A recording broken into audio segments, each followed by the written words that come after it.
6, a Cobb County school experiencing a false code red alarm yesterday. A code red is when there's a potential threat in the building, putting that school on lockdown. Now, parents of students at Cobb Middle School say they're worried about the effect this is having on their children and teachers.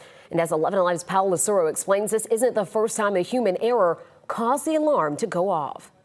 This is the email Cobb Middle School parents received stating a human error triggered a code red alarm despite there being no threat on their campus.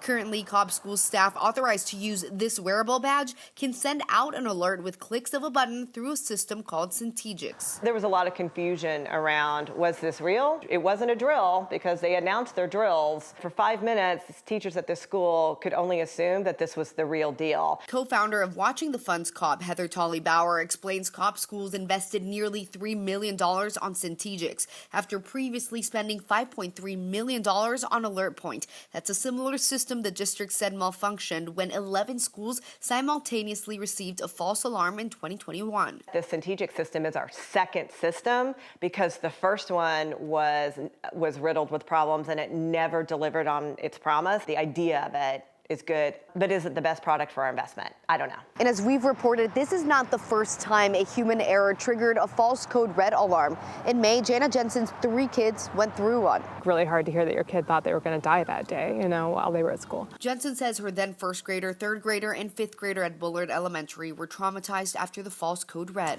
The 6-year-old in particular said all their friends were like shaking and crying and calling for their mothers. Her friend was like just having a panic attack. She said she was hugging her and saying, it's okay,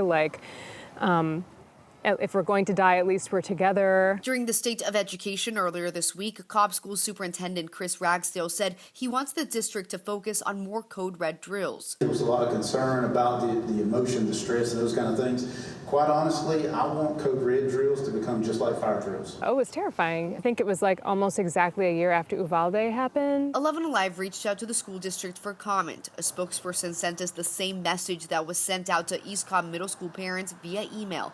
In Cobb County, Paul Lucero, 11 Alive News.